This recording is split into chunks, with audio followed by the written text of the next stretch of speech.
Meiosis makes eggs and sperm. It's the same in the robin as it is in the... This is a key for a future understanding of this video. So, the tomato is the nucleolus, the craisin is the centrosome, the onions are the microtubules, the croutons are the nuclear envelope, and these are the different color chromosomes. These are the homologous chromosomes. This is a chromosome with a centromere as a Cheerio. These are the chromosomes crossing over. We use salad as our way to show how meiosis works. The first stage of meiosis is interphase. In this stage, the DNA has been duplicated, but you cannot see chromosomes yet.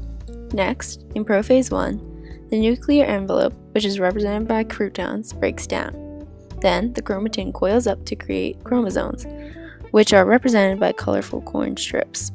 Homologous chromosomes, each composed of two sister chromatids, come together and cross over. These are also called tetrads. This creates variety in how an organism will look. During that time, the centrosomes, represented by craisins, move away from each other, eventually lining up on each pole of the cell. Spindle fibers are formed between the two centrosomes, which are represented by onions. In metaphase, the tetrads line up in the middle of the cell. The spindle fibers connect to the centromere. Then, in anaphase, the homologous chromosomes separate and move up to the opposite poles of the cell. The sister chromatids remain together.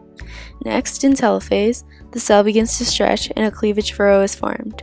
The cell eventually breaks into two, creating two daughter cells. This marks the beginning of meiosis II. After some interphase time, the daughter cell begins prophase II. The centrosomes once again move away from each other and go to separate poles. The spindle fibers are formed during this time. In metaphase 2, the sister chromatids line up on the metaphase plate. The spindle fibers attach themselves to the centromere. Eventually, the sister chromatids are pulled apart.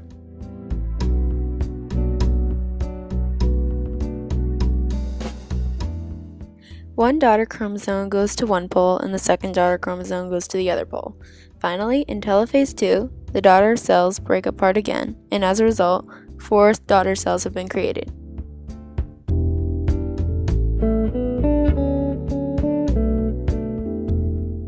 And that will conclude the presentation of meiosis.